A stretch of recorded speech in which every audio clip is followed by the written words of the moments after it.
critics have been calling Zohran Mamdani a far-left radical as well as a jihadist. But he can't be far-left and a jihadist. I mean, what do you think he's going to do? Turn ISIS into basis?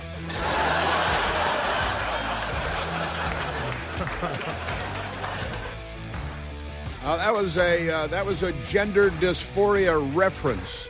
Not so much a joke, but I guess, if you consider those late-night shows to be a joke, it was something of a joke. A little after midnight.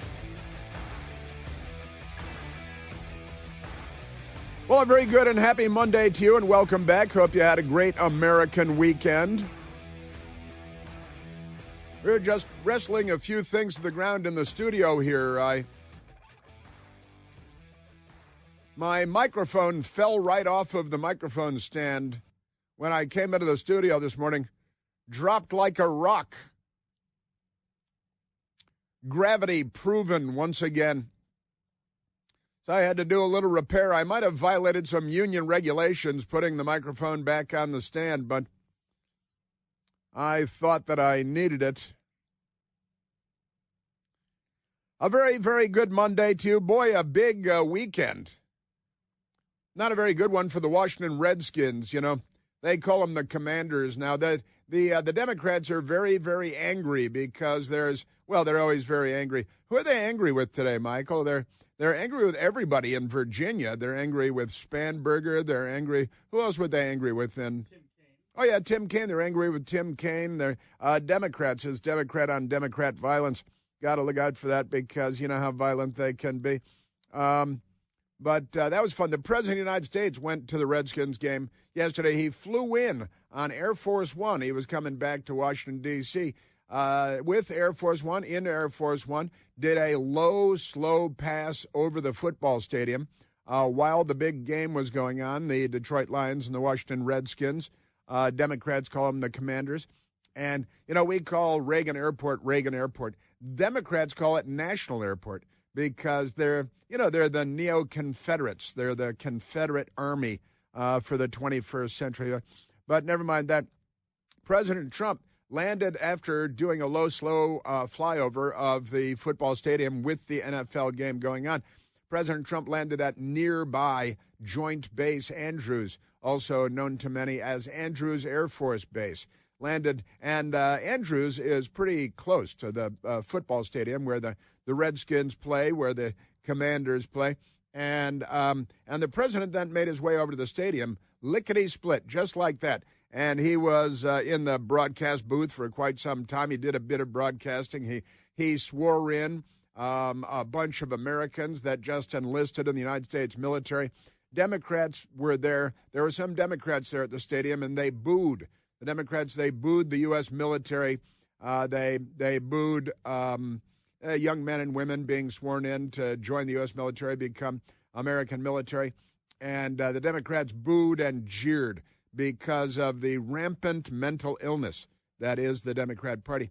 And then they got this gender dysphoria thing going on late night. But never mind that. We've got a lot going on. And I got to tell you, one of the big stories that popped for me yesterday, I guess night before last it started popping, was the guilty party, the pipe bombs going back now to, you remember January 6th. Well, on January 5th of 2021, 2 pipe bombs were left in Washington, D.C., one by the Democratic National Committee headquarters, the DNC headquarters, one by the Republican National Committee headquarters, the RNC headquarters.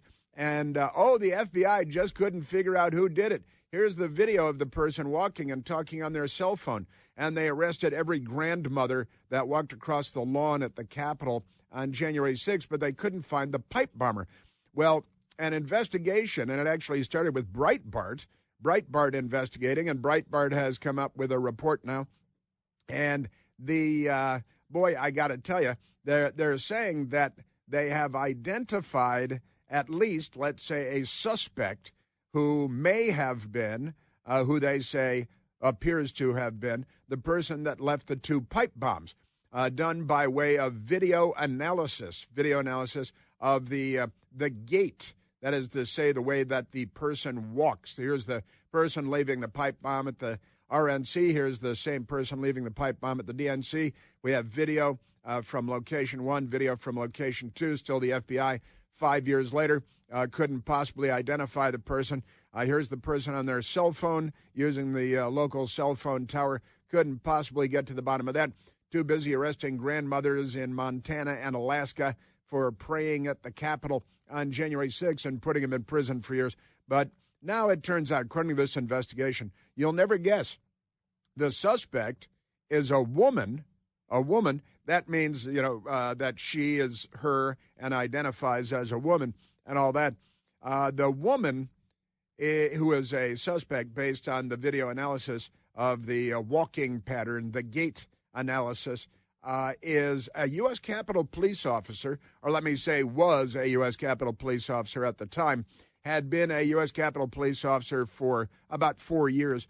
And this woman, and I have her name and everything, this woman has been identified publicly now and is being called a suspect in the pipe bomb drops at the RNC and DNC headquarters going all the way back to January 5th, which was the day before January 6th. That's for Democrats following along in 2021. And the woman who was U.S. Capitol Police officer has since left the U.S. Capitol Police. And you know where she went? You know where she went? She went to the CIA, went to work at the CIA. Just a coincidence. Now, the CIA has its own armed police force because they have a physical plant. They call it a campus, and they have armed uniformed police that provide security at CIA. And I believe that is what we're talking about with her. But maybe she's got special entree. Maybe she knows John Brennan or something, because you never can tell.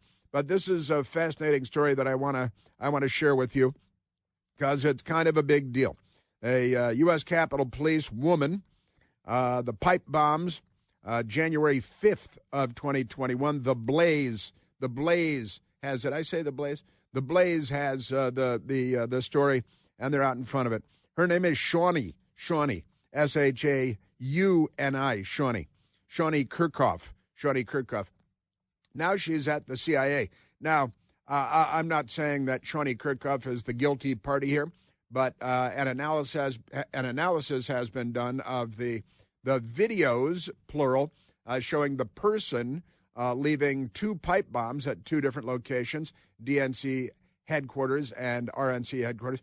And now, all these years later, the people at the Blaze brought in intelligence analysts who say, well, if you look at the walking gait, the speed, the stride, the knees, the arm swing, the posture, that you can, with, according to one analyst, 98% certainty say this is the same person. And this woman, U.S. Capitol Police officer, was apparently the first, or one of the first at least, to start firing pepper balls with a rifle that looks like a military-style rifle into the crowd, inciting bad conduct. Now, is this woman guilty? I really can't say. I honestly can't. You never know, because first of all, she gets a chance to respond and to defend herself.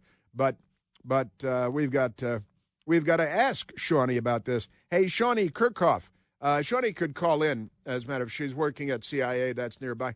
We're at 888-630-9625, 888-630-9625. Kind of a big deal, I've got to say. The pipe bombs, January 6th, really January 5th, 2021, U.S. Capitol Police woman, not a policeman, but a police woman, is now being called a suspect, and her name is Shawnee Kirkhoff, and Shawnee Kirkhoff should call in and explain, I think. Isn't that amazing? So we've got that going for us. And also, did you see in Minneapolis, Minnesota, that the Somali ship hijacker, the pirate from Captain Phillips, who is running for mayor there, he's a Somali tribesman. And it turns out there are so many Somalis in Minnesota that the conclusion has been reached that the reason that the Minneapolis Somali tribesmen, close to Ilhan Omar, of course, who's also Somali and anti-American, and that's why she's a Democrat. But it turns out that the tribal warfare from Somalia carried over to Election Day in Minneapolis and the mayor's race, and the reports are that opposing tribes organized against this Somali that was running for mayor of Minneapolis, and the opposing tribes won the day by voting against the Somali who, back in Somalia, would be the enemy tribe.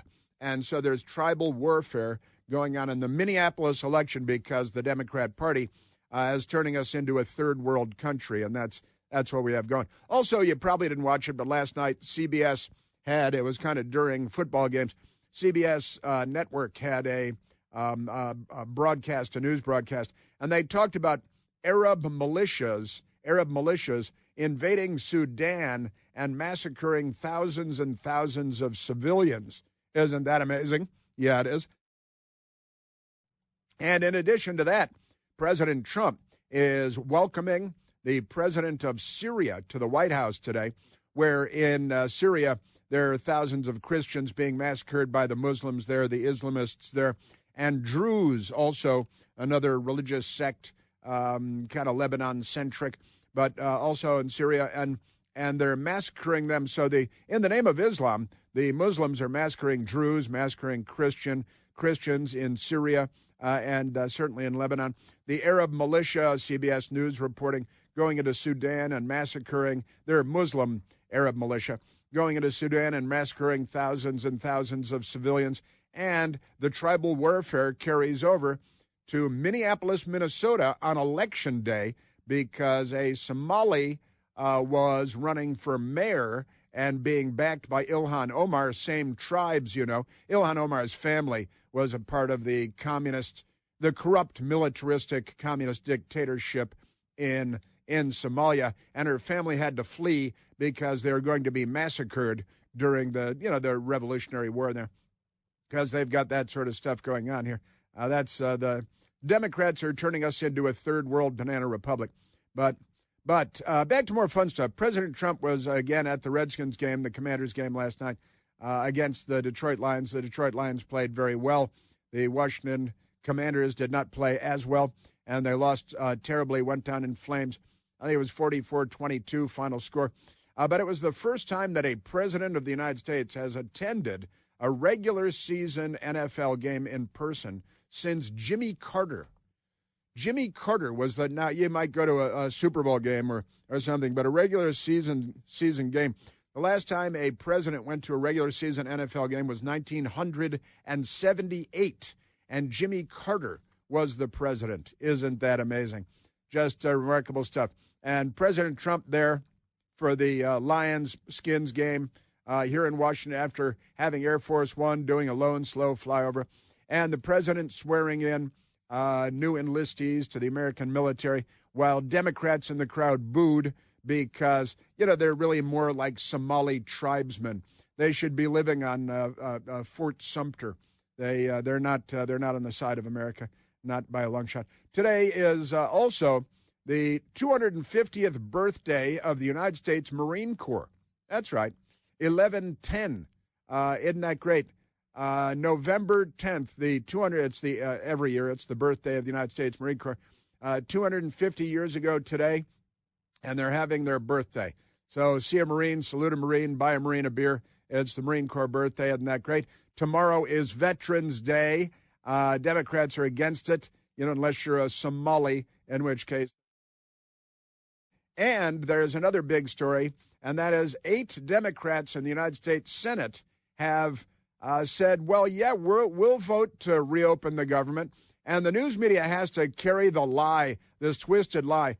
Well, it's got nothing to do with the Democrats opening the government until 8 Democrats in the Senate come forward and say, well, we're willing to vote to open the government, and then that's enough to open the government. So now the news media, with their panties in a funny bundle, they don't know what to do. But the government may open because the Democrats may decide to vote to open it. The news media will still lie to us that it's the Republicans' fault. And a funny moment with George Stephanopoulos yesterday and our Treasury Secretary when George Stephanopoulos had reality and the truth thrown in his face. he didn't know what to do. It was very confusing for him because, he's just a $25 million a year network news anchor. Why should he know anything about anything? We're at 888-630-9625.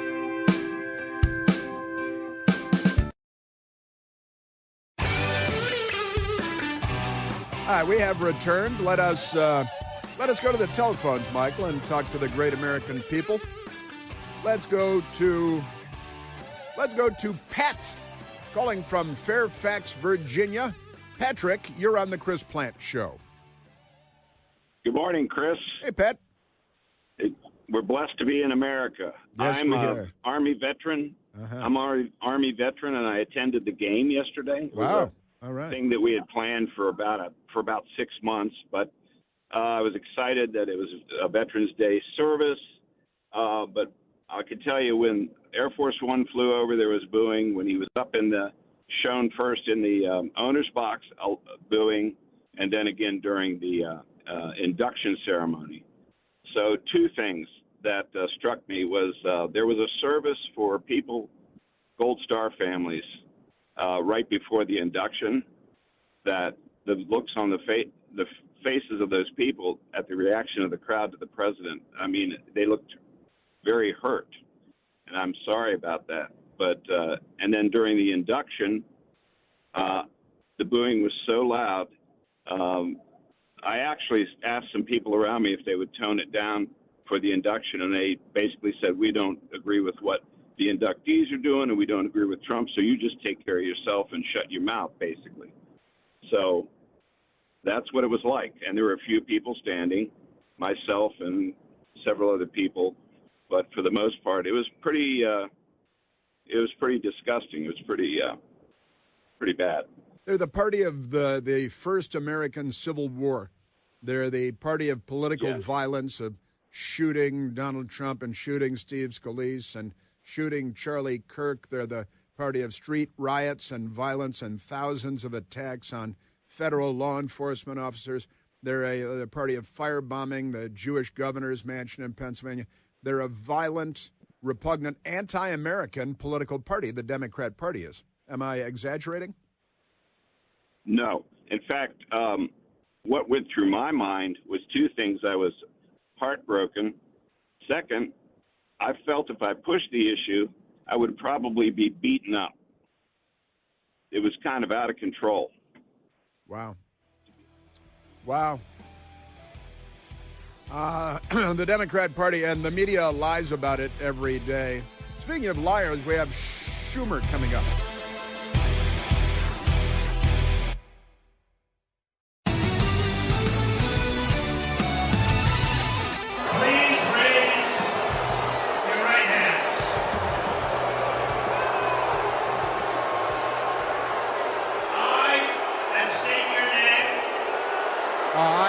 State your name. Do solemnly swear that I will support and defend the Constitution of the United States. The Democrats booed that part in particular. You hear the Democrats booing and jeering at the Redskins game. They boo and jeer at the word Redskins, too, because they're racists. President Trump presiding over the swearing in of new recruits to the United States military. The Democrats in the crowd booing and jeering and threatening people because they're a violent mob. And anytime a mob of Democrats get together, there might be looting, arson, fire bombs, anti-Semitism, the usual thing. That's a fact.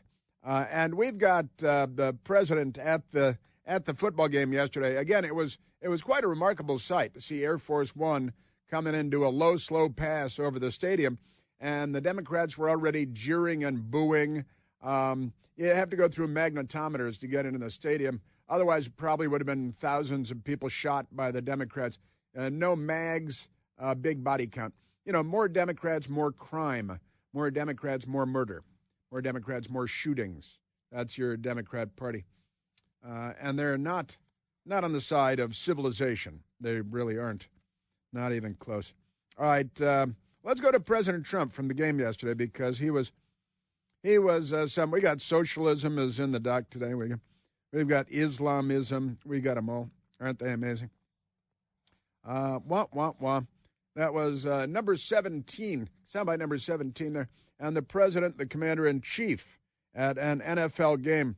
First president at an NFL regular season game since 1978 when Jimmy Carter was the president. He was a Democrat. What was he doing there? Kind of confused, but the Democrats booing and jeering because hatred is their thing. Do you think they prefer hate or hatred? Hatred or hate? Hatred. The Democrat Party.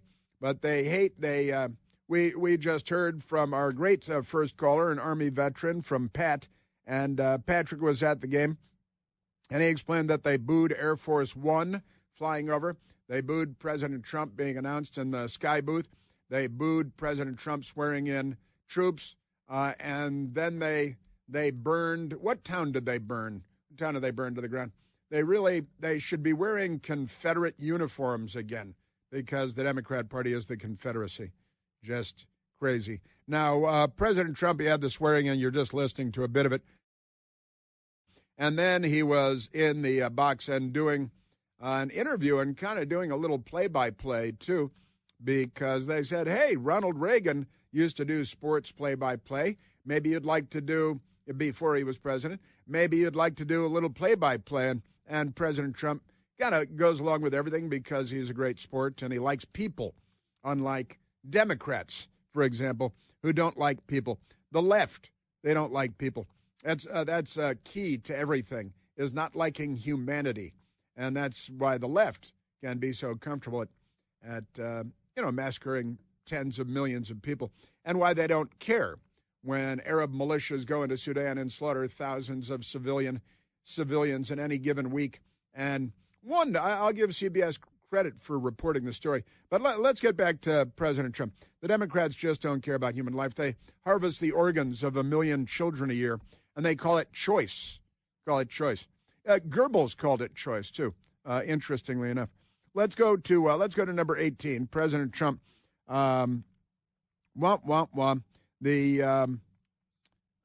The swearing in of the incoming troops and a bit of back and forth with the broadcasters in the booth and President Trump. Veterans Day weekend, right. The NFL salute to service. How meaningful is it for you to be here today? You just took part in the halftime ceremony honoring the military. Well, we just swore in a tremendous group of young people, and that was an honor, and they are just fantastic, and they love. Our recruitment's been record-setting. Since a year ago it was a disaster for the country, and now it's record-setting. So this was an honor to be here.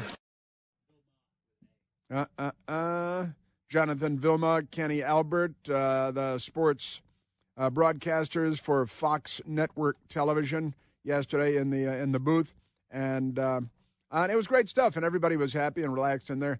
The lunatics outside of the booth, well, they let Democrats in, so that is the turd in every punch bowl is the Democrats showing up. President Trump.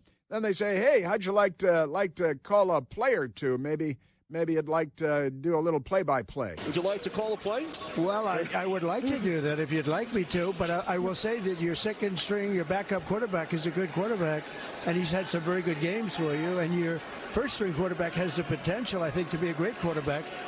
He's got to stop the injuries somehow.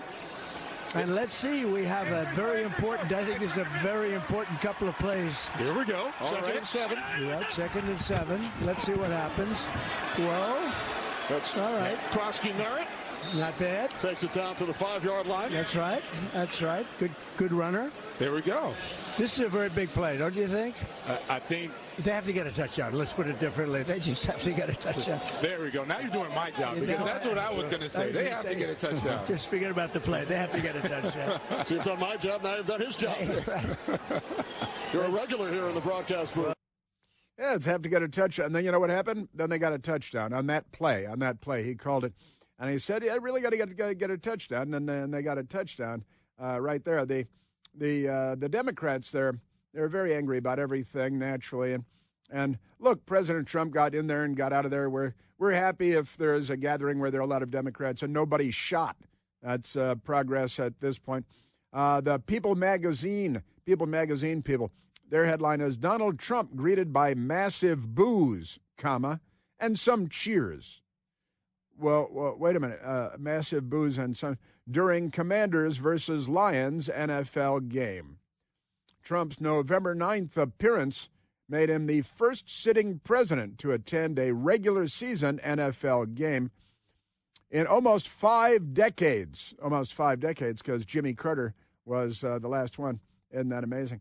And wait a minute. So people were cheering and Democrats were booing because they want to firebomb everything. And the headline is that Trump is greeted by massive boos, right? And some cheers. Well, normal people are not mentally ill, like all the Democrats, including the Democrats at People Magazine. Isn't that amazing? Yes, sir. Speaking of the Democrat Party being completely and utterly mentally ill, the mayor of Chicago, you know the mayor of Chicago? That's Let's Go Brandon, right? Let's Go Brandon Johnson. And Brandon Johnson is not a good mayor. He's a terrible mayor. He's awful. He's pro-crime and pro-criminal and anti-police. He's an educator, now a former educator. Isn't he amazing? And Brandon Johnson, what is Brandon? You know, these guys, they love to travel on taxpayer money, right? Brandon Johnson is no different. And where was Brandon Johnson? Not just over the weekend. I don't know where he might have flown home over the weekend, but he was in Geneva, Switzerland, because, you know, where else would he be? He's the mayor of Chicago and a Democrat, so why wouldn't he be in Geneva, Switzerland? Chicago mayor urges United Nations to hold U.S. to global human rights standards. Now, Brandon Johnson he should probably be in a penitentiary in shackles and an orange jumpsuit. And that's where, a lot of Illinois Democrat politicians end up, is in a penitentiary. How many governors have ended up in the penitentiary? Just amazing stuff. Now, Chicago Mayor Brandon Johnson called on a United Nations Human Rights Council in Geneva, right, Switzerland. United Nations Human Rights Council meeting in Geneva. Chicago Mayor Brandon Johnson called on the United Nations Human Rights Council to investigate alleged, what he called, violations of human rights under the Trump administration during virtual remarks delivered Friday from Geneva, Switzerland. In this amazing, the administration seeks to evade scrutiny for its violations of human rights, he said. He urged the United Nations to hold the U.S. to the same standards it applies to other nations, third world hellholes. Since the Democrat Party, they are a third world hellhole living among us, and they're trying to complete the fundamental transformation of America from the greatest country, the wealthiest country, most prosperous, most successful, most important country in the world, to just another third world beephole, because that's what the Democrats aspire to, and it's what they bring with them. They're part and parcel of third worldism. But let's go to Mayor Brandon Johnson. Literally, the United Nations, he's calling on the United Nations to hold the U.S. to the same standard that we hold Libya and Syria to. Here is Let's Go Brandon Johnson to the United Nations. The federal government's immigration enforcement has been marked by violence and an assault You're right, on it the has. dignity of all Chicagoans. Yeah. I call on this council to hold the federal government of the United States to the same standards of accountability you apply elsewhere in the world. No country should be above international law. I urge the Human Rights Council to consider additional measures of accountability, including a special session to examine the worsening human rights crisis in the United States. You know, the Democrats are attacking, violent mobs of Democrats are attacking ICE agents, federal law enforcement in Chicago, over and over again, including this morning and including yesterday and the day before yesterday, violent mobs of criminals who are supported entirely and fully by Brandon Johnson and by J.B. Pritzker, because they're pro-Civil War is really the short version of that. But what is this? You're calling on the United Nations, which is an abomination. It's a stain on civilization. And the Democrat Party, they're on the side of further staining civilization. They are a stain. They're the stain party. As I think I've told you here before, there's a homeless guy who used to live right across from our building. He doesn't live there anymore. On the sidewalk for years and years, and he leaned against the same spot on a brick wall of a store for years and years, to the point where when he got up and walked away, there was a silhouette of him on the wall, and we called him Stain. We called him Stain. His nickname was Stain. Hey, where'd Stain go? Stain's not there today. We've got to bring Stain Thanksgiving dinner, Stain. And the Democrat Party, they're a stain on the history of Western civilization, not just of our country. But aren't they amazing? And you may recall, here he is calling for the United States to be treated like we're a third world hellhole country where law enforcement is the bad guy, right? And this is what Brandon Johnson is calling for, because he wants more murders in Chicago of young black men being gunned down and murdered so that he can do nothing about it, because he's a disgrace even to Democrat Party politics in Chicago, which is setting the bar pretty low. So read that, but it reminded me of the Democrats' pick to become mayor of New York City. You may recall that this jihadi, who is a rabid, German-like anti-Semite and anti-American, anti-capitalist, he's a jihadi and a communist and a jihadi, which is perfect for the Democrat Party in 2025.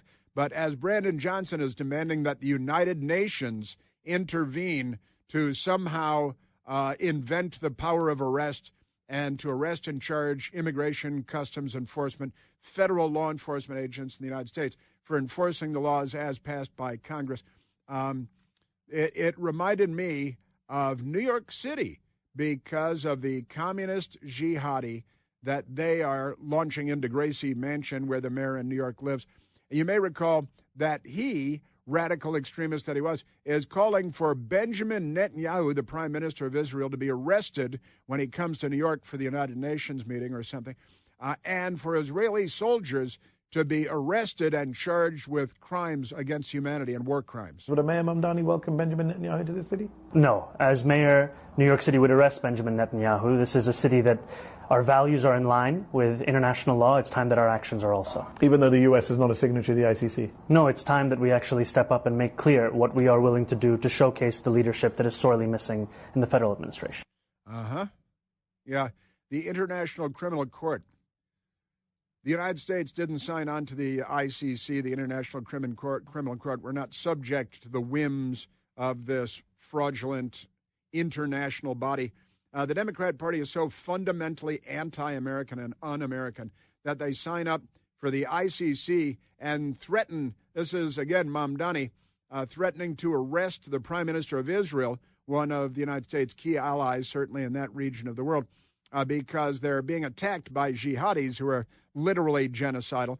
And if they defend themselves, then the Democrats want to jail you. They want to put you in prison. And now Brandon Johnson in Chicago wants to put ICE agents and doubtless leadership in prison.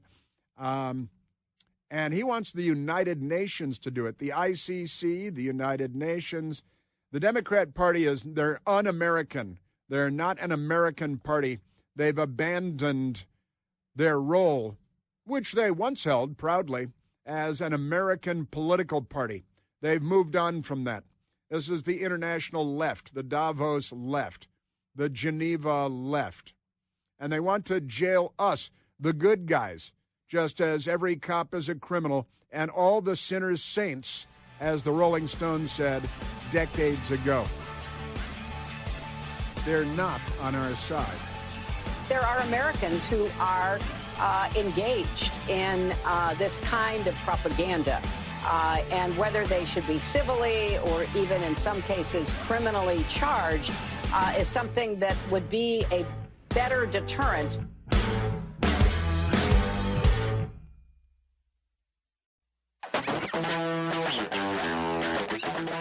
All right, let us return to the telephones.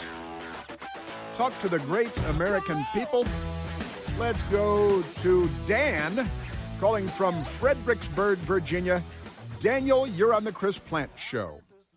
Hey, Chris. This is Dan, Major Dan Pantaleo, USMC retired. I am rendering a slow and deliberate salute to you right now and to my fellow Marines to say happy birthday. And I also want to say a little something about, I'm here with my best girl, Jackie, and she said, remind Chris that men and women much better than those booers, those Democrats at the Redskins game, much better than them, died in order to give them that right to go ahead and express themselves. I'm nodding out loud. That's true, and it shames them even further. Yes, it does, and but it's to be expected. Like Mayor Brandon said, he wanted to hold our government to certain standards via the international community. But here's the thing: they're not held to any standards. I mean, if they didn't have double standards, right? That's a fact. Any standards. Yeah. That is a fact. That is absolutely true. And you are a proud United States Marine. Did your time in the United States Marine, and do you note the birthday every year? I do. As a matter of fact, I go back about 40 years. My very first birthday that I celebrated was the 210th, and now here we are on the 250th. That's pretty amazing. I was talking about it this morning in our pre-show meeting. I think it was the 215th birthday I spent with the Marine Corps in the deserts of Saudi Arabia outside of Khafji. Wow. Gulf War I. And, it was my first birthday. They brought out a sheet cake on a stretcher and cut it with swords, and that was great fun. And then not long after that, you may recall, President George H.W. Bush and Barbara Bush showed up in the deserts, 1st Marine Division outside of Khafji, getting ready to go into Kuwait and Iraq. And I spent Thanksgiving with them and the 1st Marines in the desert in Saudi Arabia outside of Khafji. That was fun, too. Dan, saluting you, my friend. Slow and smart salute for you.